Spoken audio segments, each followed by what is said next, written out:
Hello, everyone. On behalf of IBM Systems Magazine, I'd like to welcome you to today's presentation.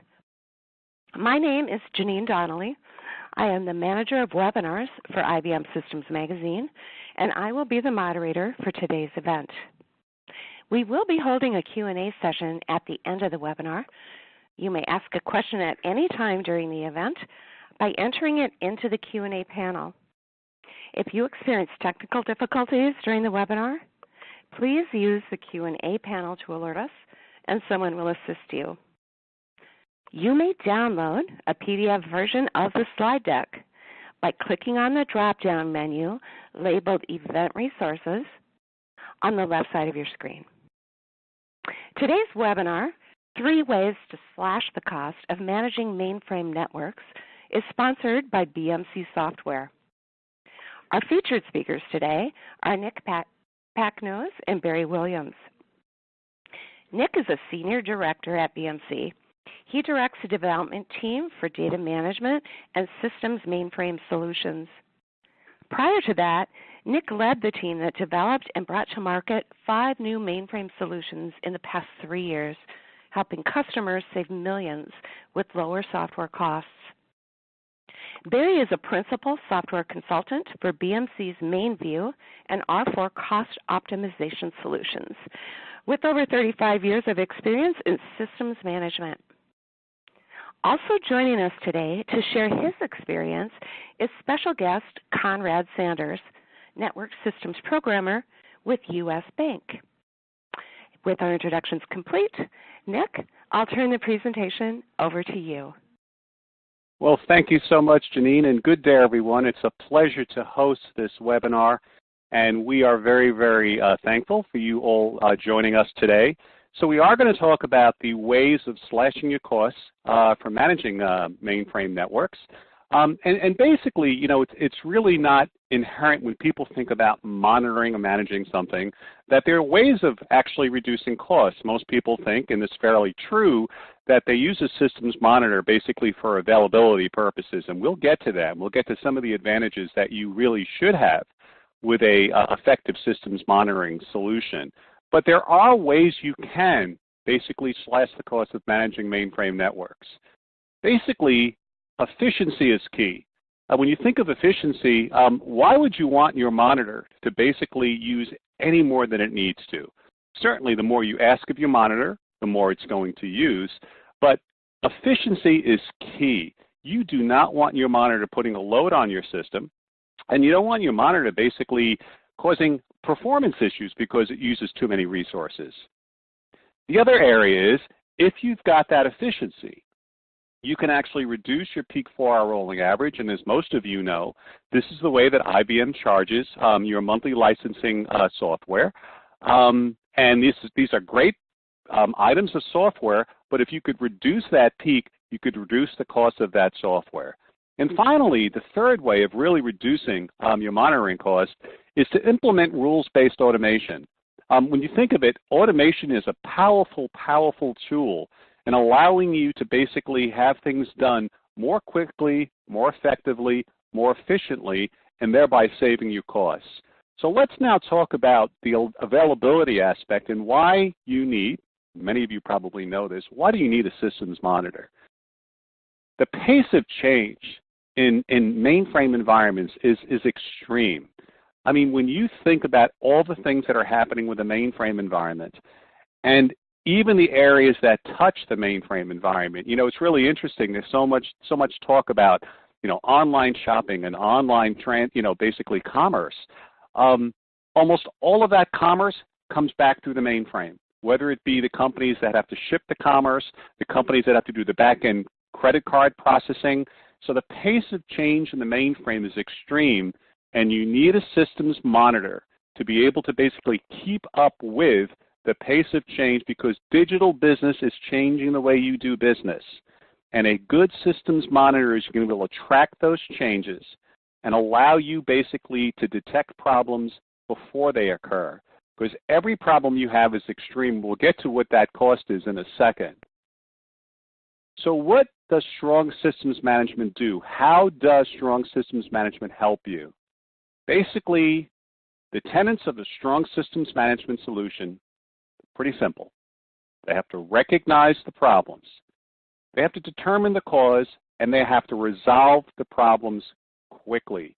Perhaps even basically solving the problem before it even occurs. And we'll get into some of the advantages of a dynamic monitoring solution a few slides downward. But you really do want to resolve problems quickly, if not solve them before they even occur. And even though cost remains a key aspect of what everyone wants to basically be concerned with within the mainframe environment. In fact, BMC does a online survey of our users. We have over 1,500 responses where we ask mainframers from all over the world on all different levels and all different industries about what their top priorities are. Cost is still number one, but as you can imagine, availability still is key. And it is and will remain a top priority for executives and for the IT community. Because after all, if the mainframe is not available, your business is going to greatly suffer, if not be completely unavailable. So since the mainframe remains the backbone of IT processing, it is essential that it remain available at all times. In fact, the cost of downtime, according to Gartner, is $6,000 per minute is the average cost of downtime. And let me say that doesn't basically count potential fines and other downstream costs that may be incurred if you've have a significant outage.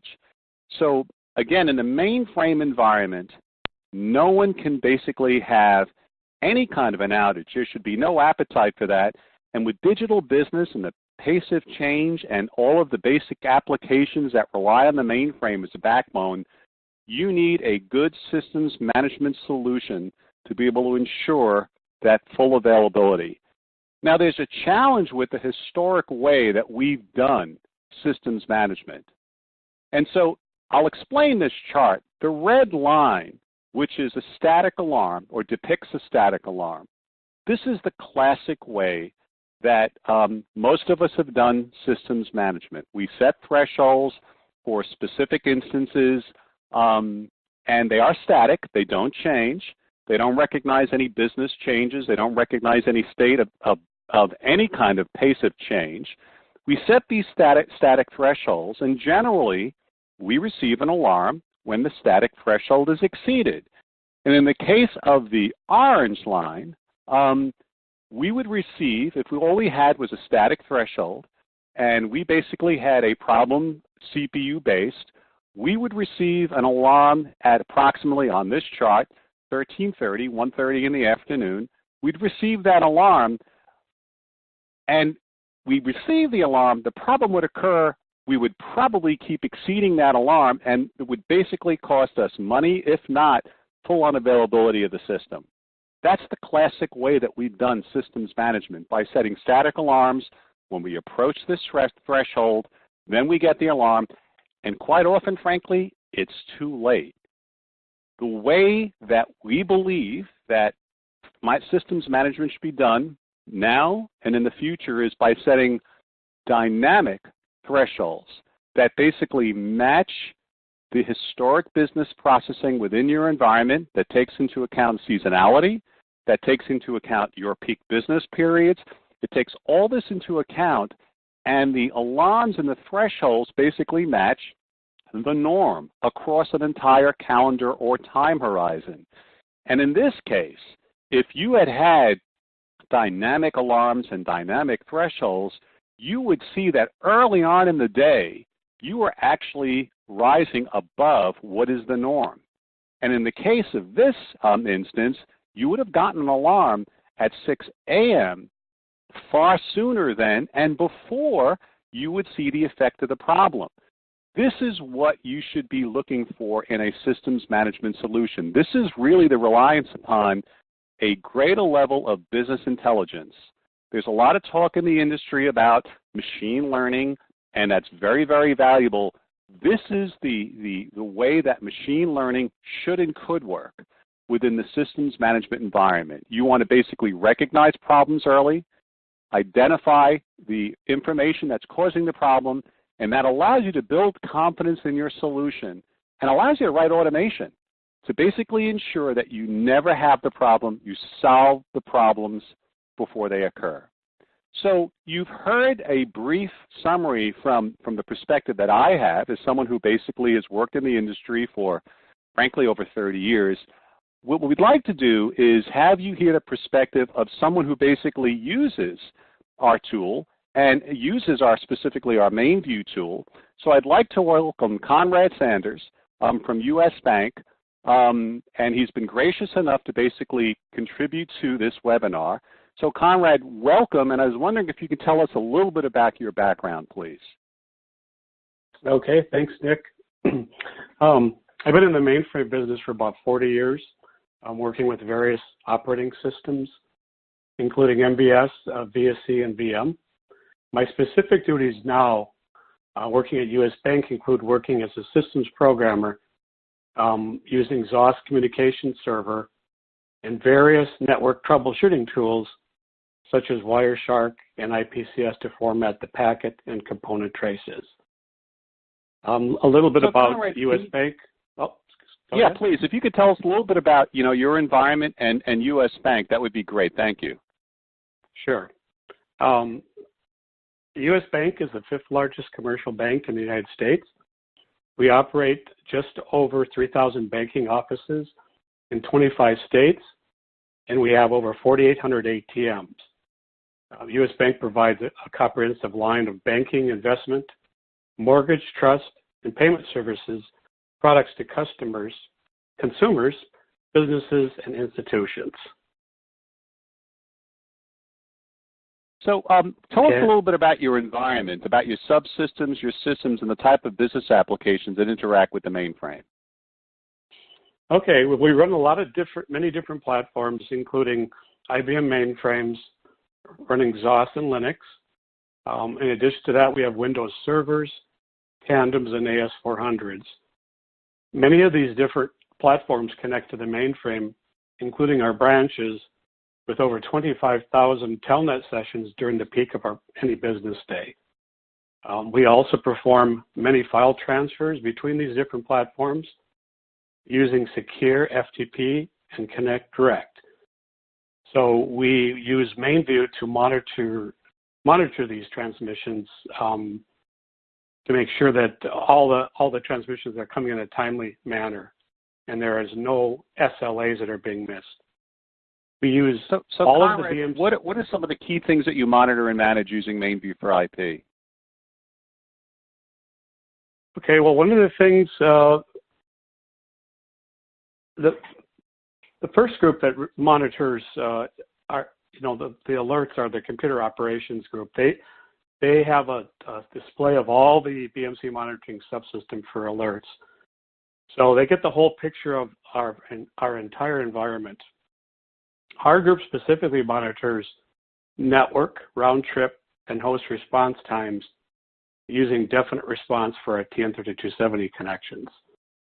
Network errors such as duplicate acts, segments out of order, backlogs, OSAs, Sysplex distributor, and intrusion detection services, and our external enterprise extender connections. So it sounds as if you basically use MainView for IP to manage a lot with your environment. Do you have any specific experiences with network problems and how you use MainView for IP to basically remediate the problem? Yeah, I can come up with a few examples. We had one instance where we noticed a bunch of fragmented packets coming into our mainframe during a very large file transfer from one of our big customers, and it was because they had coded a large MTU size configured on the router. And basically what happened is this affected performance in the mainframe because the packet has to be reassembled by the stack. And the way it was resolved is we contacted the network engineers on the other side, and they were able to lower the MTU on their router to stop the fragmentation. Another example is we started to get a bunch of IDS alerts, which we are now required to monitor on the mainframe, and they were packet floods because they were discarded packets. And what happened is it turned out to be an IBM bug in communication server when we turned on the TCP selective ACK option.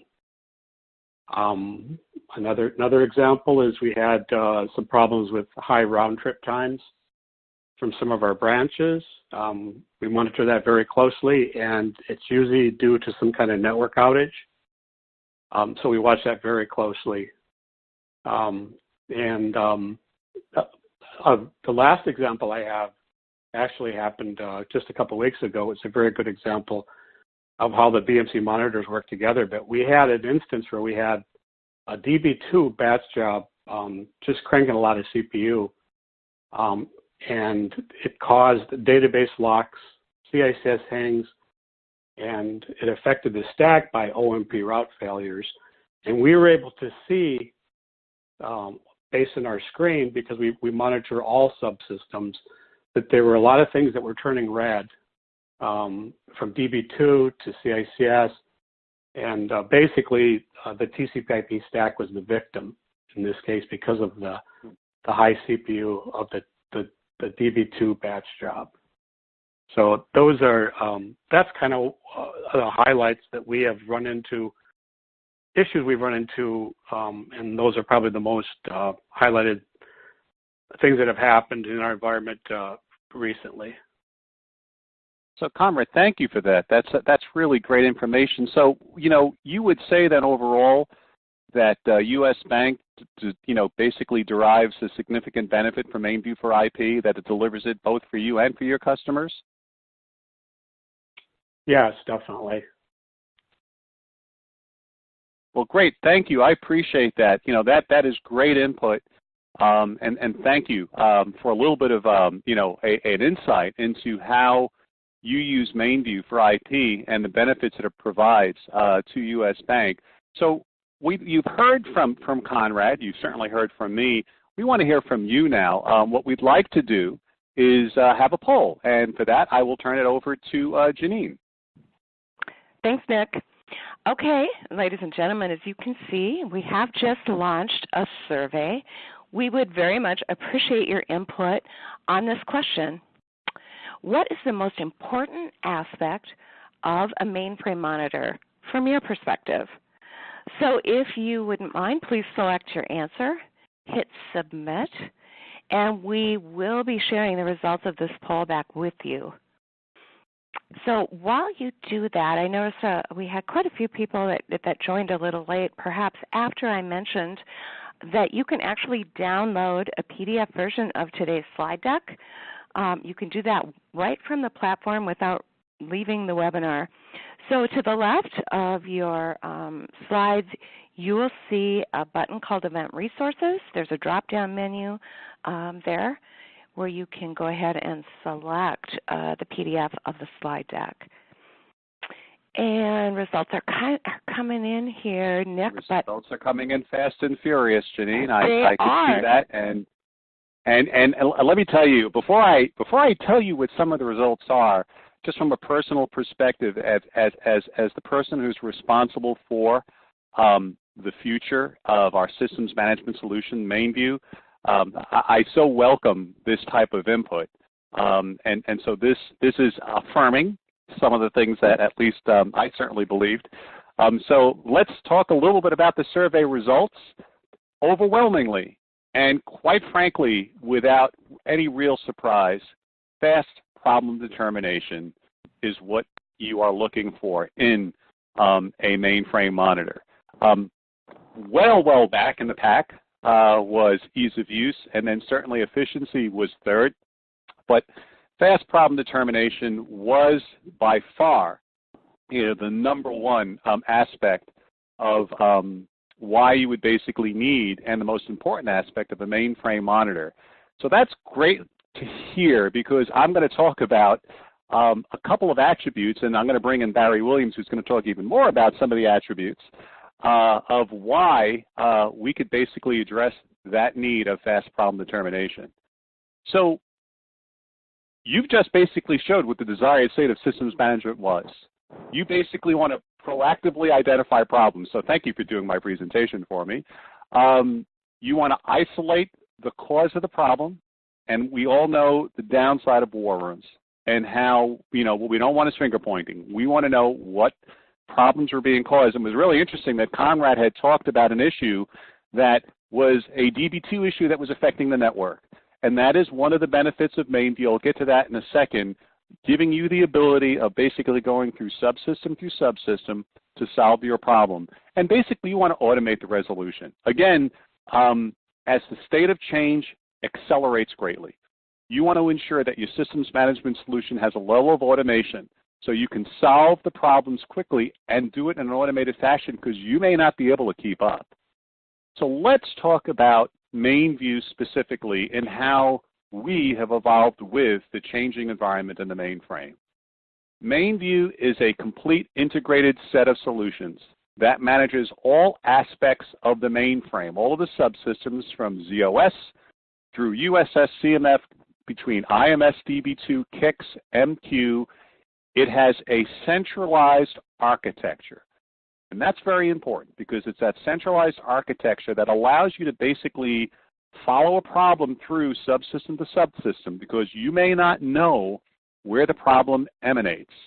So you've got this one single view, this do anywhere, do anything single view of spanning all systems. And it's also modular. So even as we have the centralized architecture, you can have some components of MainView to get the benefits. Obviously, the more that you have, the more that you could take advantage of the centralized architecture. But the centralized architecture is invaluable, but it is modular, so you could really get along with a few pieces of MainView. The more you have, the better. But this allows you to solve problems much, much more quickly and effectively. And with the centralized architecture, some of the basic tenets of centralized architecture is a single view and a single point of control with central administration. And on top of that, again, that ability of you don't know where the problem is, you're going to be able to see that in a single view and be able to solve that problem. With that, you've got proactive automation. And on top of all of that, and I know that efficiency was not at the top of what you were looking for a systems management solution, but why not have a solution that is quick at solving problems and it does it efficiently?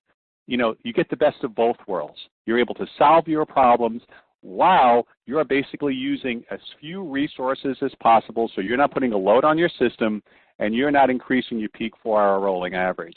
That is what MainView does. So at a very, very high level, it's a very, very cost-effective, intelligent, and intuitive architecture that we have. And so to get into a deeper detail, let me introduce Barry Williams, who has worked with MainView extensively and has a vast level of experience within the environment and how MainView will manifest itself in your environment and the advantages you have. So Barry, I'll turn it over to you. All right, thanks, Nick. So Nick already talked a little bit about static thresholds, which were the traditional way to do systems management. But I'd say about 5 years ago, we enhanced the MainView base infrastructure to implement something called dynamic thresholds. And really what a dynamic threshold is the way to put a calendar behind the threshold. So in the old days, you had a static threshold, maybe CPU would be 80%. But with a dynamic threshold, you can define a calendar and you say, well, maybe it should be 70% from 9 to 5, and maybe at 2 in the morning, it should be 80%. So we enhanced the base infrastructure to provide dynamic thresholds, and that's just provided free with the MainView base infrastructure. But then we took it a step further with a component called Threshold Advisor. And Threshold Advisor works in conjunction with dynamic thresholds.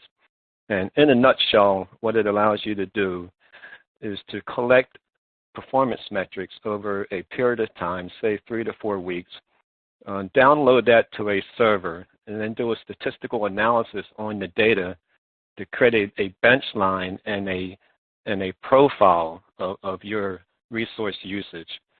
And then it will actually create recommended dynamic thresholds, including the calendars, and then automatically push those back up into MainView.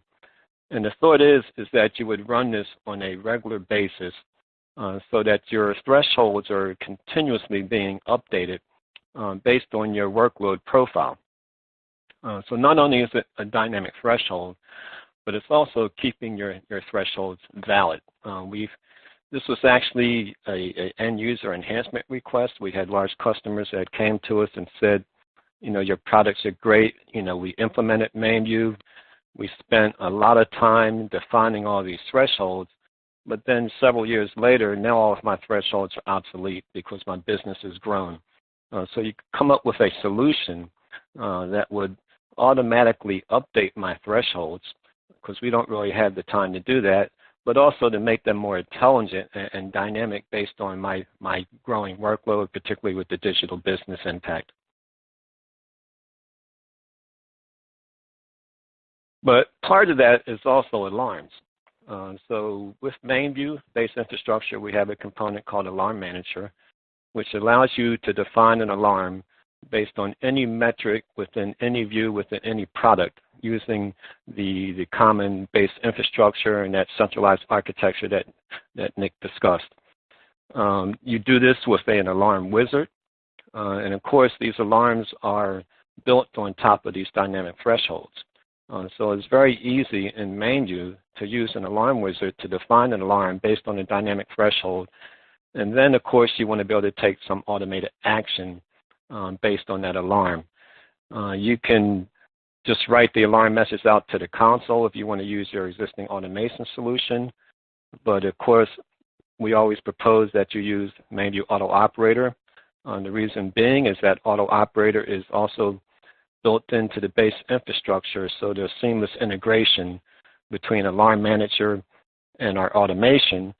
For example, if you define an alarm, then when that alarm trips, it's immediately visible to the automation without having to write it out to the console.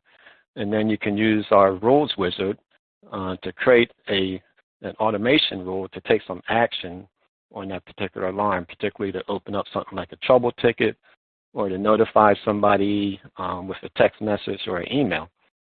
You can define these alarms, through the 3270 interface, or you can do it through our viewing interface.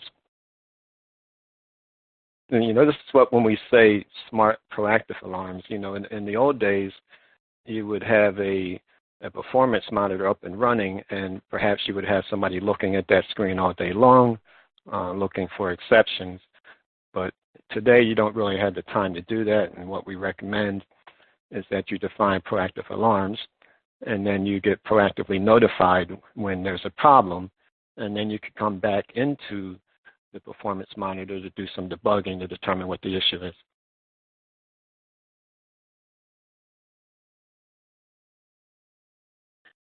And built into the Alarm Manager component is a feature called persistence. So this slide attempts to illustrate that. Persistence is where you can tell the alarm to take a certain number of samples over a period of time and only go true if the alarm is true so many times out of that sample. This will eliminate false alarms. For example, something spiky like CPU. You can't just define a singular alarm that says if it's over 70% and trip. You want to make sure that it persists over a period of time. So built into the MainView Alarm Manager is the ability to define persistence through the alarm wizard. So for example, if we wanted to define two different severity levels, a major condition that it would take 10 samples and only go true if it's true 5 out of 10 times, or go critical if it's true 7 out of 10. So here this attempts to illustrate that the Alarm Manager is actually checking the threshold for this particular alarm. And as it checks the first time, the second time, the third time, it's only true once. But then when it takes the fourth sample, maybe the alarm exceeds the threshold again. So now it's true 2 out of 4 times. And now it's true 3 out of 5. and then 4 out of 6. And then when it hits 5 true samples, then the severity will turn yellow, in this case major. And then as time passes and then it reaches 7, then it will turn critical, or red in this case. And it also has the ability to actually drop severity. So perhaps it continues to test the alarm and now it drops below 7 out of 10, and then it can drop back down into less than a critical condition, into a major condition. So again, this is built into the Alarm Manager component. And I'm not sure, so we are getting a few questions popping up. One of the questions is, can the alarm be sent via an SNMP or other method to other ITM tools such as ServiceNow? And the answer is yes. With Auto Operator, you can define an alarm. Our automation can pick up that alarm, and we can generate an SNMP trap. We had the ability to integrate with other tools, whether it's ServiceNow or other trouble ticket solutions or enterprise consoles like Omnibus, Netcool. That's very typically done. A lot of our large customers will have up to, say, 200 alarms defined, and they will have rules acting upon those alarms to open up trouble tickets, to post an event on the enterprise console, send out SNMP traps, and basically have a kind of an enterprise view of just not only your mainframe events, but also distributed events, all coming into a single point of control.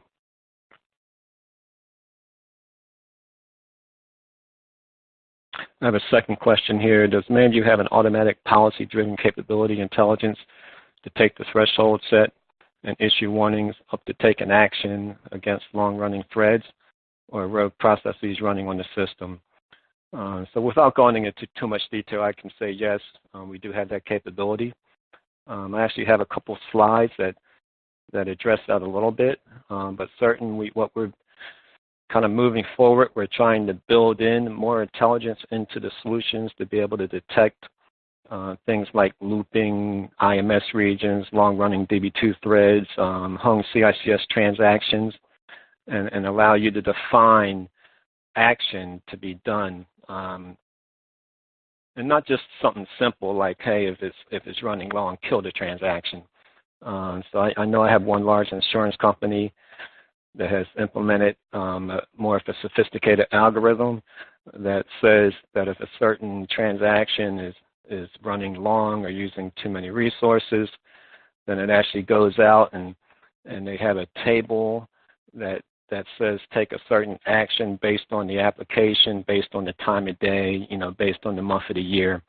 So they have very sophisticated policies in place that determine what action should be taken. Good questions. So again, our automation is built into the base infrastructure, MainView Auto Operator. It is a comprehensive automation solution, meaning it does subsystems, start up and shut down. It does event management. It has object management, where you can define things like started tasks as objects and manage that across a large Sysplex environment. And it also does console management. So here we're talking about, MainView for IP and the performance monitors, and even if you have an existing automation solution that's not MainView, of course, we still recommend that you use our automation for event management. So if you have the MainView performance monitors in place and you have alarms defined and you're using things like Threshold Advisor, then there's certainly a benefit to use our automation for event management. And so, of course, we're not going to come in and recommend that you replace all of your existing system startup and shutdown, but certainly run Auto Operator for event management. And there's a lot of benefits there. So, for example, if you have alarms in place, then again, those alarms are immediately visible to our automation, and then you can use our rules-based wizard to take action against that alarm. And in this way, you don't have to write any Rex code to trap messages on the console or look for certain exceptions. You can do it all with the integrated automation and the rules wizard. And this kind of speaks to the efficiency of the solution because there is seamless integration, because with the rules engine, you can define automation without writing Rex code. So this slide talks about that automation without coding. The general rule of thumb is that you can define up to 80% of your automation without writing any Rex code and just using the rules engine. This is panel-driven wizard that allows you to just fill in the blanks to create automation. This is a quote from a large insurance company. It says, by implementing the benefits of the multi-line WTO option within MainView Auto Operator, we saved a ton of CPU, in this case 244%. And what that really means is that our rules engine has a built-in multi-line WTO capability, where we're just filling in the blanks on the panel. You can take automation against multi-line WTO. In the past, this customer had some very heavy Rex code to parse those messages and to take action. And when they replaced that with Auto Operator and the rules engine, the CPU went down significantly.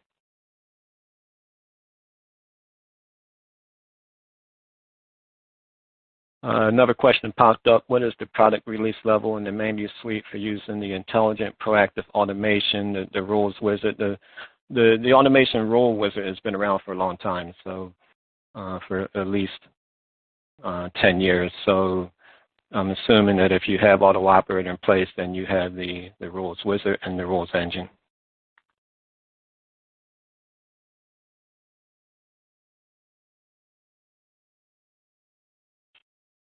With our automation, we also have what we like to call the one-button IPL. So we have a component called MainView Console Management, or it's MVCM in this slide. So here, if you look at the arrow on the left-hand side, if you're doing a system shutdown, then MainView Auto Operator will handle the shutdown of all the started tasks on ZOS. And once everything is brought down on the mainframe, and then we would hand it over to our MainView Console Management solution, which integrates with the hardware management console and actually would complete the shutdown. And then on the way back up, it will integrate with the HMC and actually start the IPL process. And once the system is IPL, is from the standpoint of the HMC, then it would hand off to MainView Auto Operator and continue the startup of all the started tasks on the mainframe. So this is what we refer to as the one-button IPL. And if you look at the chart on the right-hand side, of course, the benefit is not only error-prone or error-free IPL with no human intervention, but also a quicker IPL. So it allows you to reduce the time it takes to IPL, and this just gives you some rough percent savings based on the industry.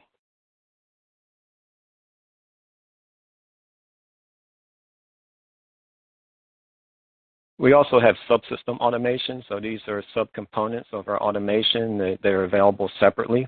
So there's no need to bring in the full automation solution if you just want to bring in something like Auto Operator for CICS or IMS or MQ. These are packaged with the MainView solutions. So for example, if you bring in MainView for CICS, then we include Auto Operator for CICS, which allows you to build automation using the rules engine and the rules wizard against things like messages in the CICS transient data queue, which is typically not visible to most automation solutions without an exit.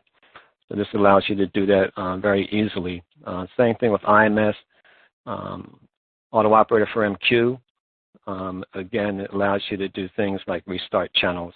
So of all these subcomponent automation solutions are packaged with the MainView products.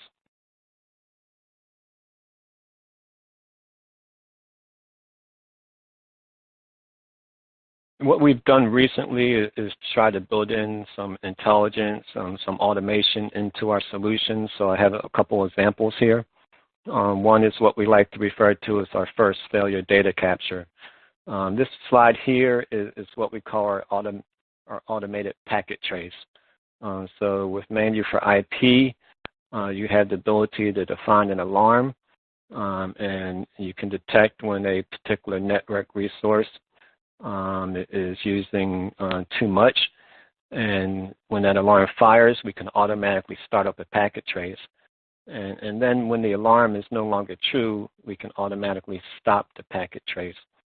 So this is a good way to actually capture trace data in real time while the problem is occurring.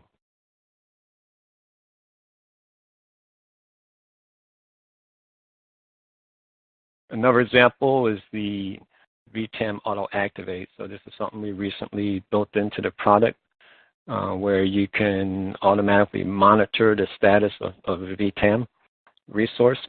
And if it goes inactive, we can automatically activate that VTAM resource. And then a third example is the automated CICS trace.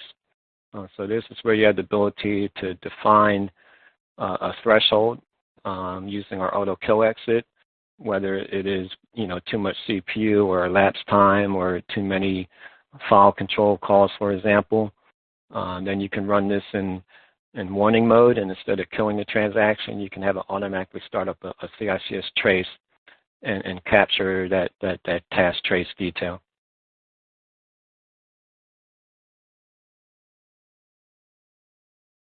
I'd just like to end with several customer success stories. So this one was a large banking financial institution. They were using our automation to manage over 10 sysplexes and use Alarm Manager for over 50 LPARs. And in this case, what they realized was 80% of or 83% of the automation they were able to define with the rules engine, meaning that they didn't have to write any Rex code. So only in 17% of the automation they found that they had to use Rex, but the other 83% was using the rules engine and auto operator. And the real point there that the rules engine is more efficient than Rex code. So the rule of thumb is that one rule is about 10% of the overhead of a Rex routine. So with auto operator, if you replace your Rex-based automation with auto operator, then typically 80% of that Rex code can be converted to a rule, and it's going to consume less CPU. A second example is another banking financial institution. This is where they replaced their existing monitoring solution with MainView, and they saw a 50% reduction in CPU and MIPS consumption. And of course, the thought is with performance monitors, because they run 24 hours a day, 7 days a week, then of course they are impacting your rolling 4-hour peak because the monitors are running during the peak processing time. So if you can reduce the CPU consumption of your performance monitor, then you're also going to reduce your rolling 4-hour peak and save MLC.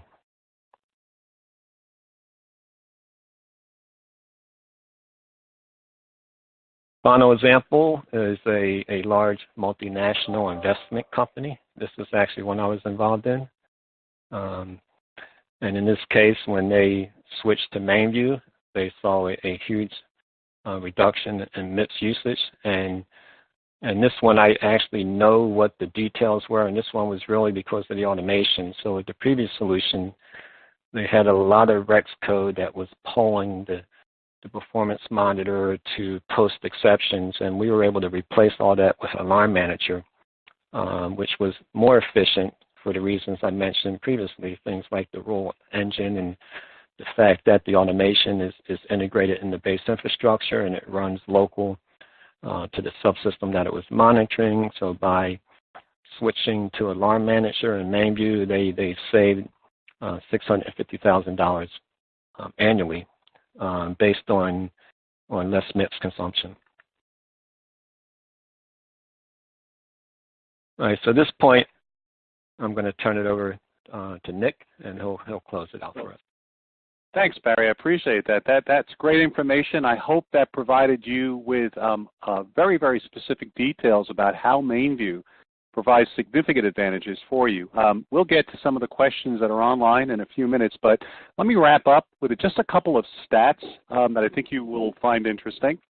This is a recent survey we took, and the users of MainView, 460 MainView customers, saw anywhere from a 24 to 49% increase in staff productivity because of MainView's much easier to use interface and our centralized architecture and administration. So there was a significant increase in productivity. More importantly, and again, going back to the survey results, 89% of customers who replaced a competitor with MainView stated it solved problems faster. Again, going back to the survey, you basically said by far, this is why in what you have a systems monitor, this is what you want in a systems monitor. And again, 89% of those customers said that MainView solves problems faster. And it is much to do with our centralized architecture and our interface to allow you to do that, and on top of all that, to help you with automation. So there are significant benefits for you. And so let me wrap up, and then we'll get to questions, and I'll turn it back over to Janine. Again, in summary, you want your systems management solution to improve the availability of your business-critical applications. You want to reduce your risk, improve your security, and optimize and lower your costs. As I stated before, you don't have to choose between a systems management solution that solves problems quickly with one that is not efficient. You don't have to choose this. With MainView, you get the maximum efficiency with the fastest problem determination there is. Those are the benefits that you will basically get with MainView. So I am going to turn it back over to Janine to basically manage the question and answer session. Okay, Nick. Yes, we do have some more questions. So I'll take the first one here. And Barry, I'm just going to assume this is for you, and if not, you can direct it over to Nick or Conrad. How much CPU overhead will the automation / MainView take? Okay, I'll turn that one over to Nick. No, I'm just kidding. Obviously it varies on the installation, but we do see, somewhere around 1 to 2%. But the real question is, how do we compare to other solutions? And typically we find that we're 50% more efficient. And that's just with the performance monitoring. When you include the automation, sometimes we see even a larger reduction in CPU, depending on how much REX-based automation the customer may have. So, I would say that we're 50% more efficient in general. And then if you wanted to know what's the CPU overhead, we've seen the competition use anywhere from 3 to 6%, and we can generally reduce that to about 1.5 to 3, depending on the amount of monitoring that you're performing. And that's Barry's absolutely right. It really depends. Your mileage varies. We've had other customers of various monitors tell us that they've actually shut off some things that they were monitoring to get the overhead down to match MainView. And again, as I've stated, on multiple occasions during the session, you don't have to make that choice with MainView. You can get all the aspects of increased availability while you're getting the efficiency.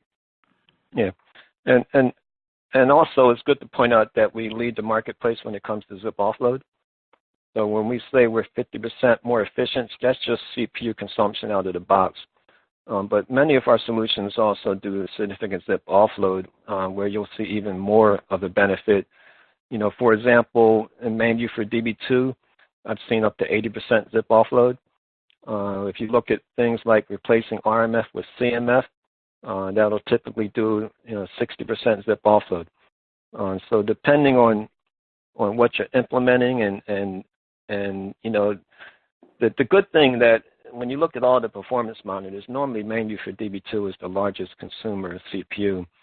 And the fact that we can realize up to 80% zip offload on that one is really a huge benefit. Great. Next question. Can you have multiple IPL automation procedures trigger based on hardware and situation, like disaster recovery, weekday versus weekend IPL process? Yes. So I think somebody's like staging these questions, but these are good questions. But yeah, so, with our console management, our console automation solution, you can do that. In fact, we do that here at BNC. We actually use our own software. So it's very easy to have the IPL, vary based on not only like unexpected things, but things that you can plan for, different hardware situations, volumes that are offline, or maybe you want to do a DR, disaster recovery, or, unplanned IPL versus a plan. That can all kind of be built in advance. And it's, we have like an operations manager that can make some policy changes, and then the automatic IPL will occur and handle different situations automatically. That is correct. I mean, it's a great tool we have to provide that level of automation. As Barry mentioned, we use it in our own data center that is actually in Phoenix, as most of our staff is located in Houston. So it's a great tool, and you can use it for multiple scenarios. Great. Is alarm history maintained and accessible in the tool that can be scanned or reviewed to present or propose process improvements? I know these questions are great. Another good question. Yeah, so we do maintain alarm history. And, when I just demo that, I like to say it looks like a credit report, because not only is alarm history, but it's going to give you the different severities. So maybe it was critical, and then it went down to a minor, and then it went back up to critical. So we kind of maintain the history of not only the alarm and when it tripped, but also the severity. But furthermore, we always recommend that you build a rule on top of the alarm and then open up a trouble ticket. And I say that just for the fact that you have an audit trail.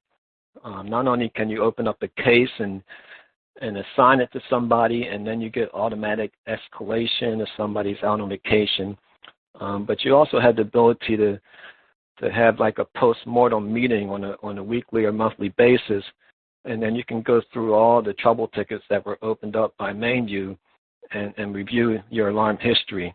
And without over answering the question, I just have one great example where I have a large customer that has 185 alarms defined.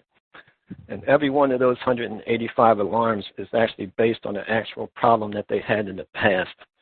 So instead of just defining like a fishnet approach where they define all types of alarms of anything that could possibly happen, every one of their alarms actually represents an outage that they had in the past.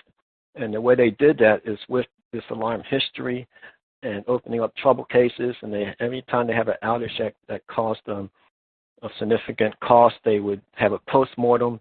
They would say, can I define an alarm that would notify me this in the future and give me some proactive alerts so that I can come in and take some action and actually avoid an outage.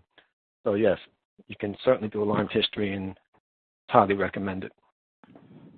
Great. This one says, in particular, we run OmegaMon for KICS, DB2, MBS, IMS. What are the comparisons with OmegaMon? How much CPU could we save? Well, I know this is an IBM webinar, but I would just answer that quickly. Generally, we see a 50% reduction, particularly with that suite of monitors. But, as Nich said, your mileage may vary. We find some customers that have tuned their existing performance monitors to turn a lot of the monitoring off so that the overhead is extremely low. And then we come in and we turn everything on, and maybe you don't see a 50% reduction. But if you're truly doing apples to apples monitoring, we typically see a 50% reduction in CPU consumption. And some of that is just we're more efficient out of the box because of our centralized infrastructure, but a lot of it is also the zip offload. That's right. Thanks, Barry. Okay, how about this one? Does MainView automation function, does it function under a ZVM and a VSE complex? No, it's basically ZOS based. So it's not going to do VM or, so I would just say no, it's mostly ZOS based.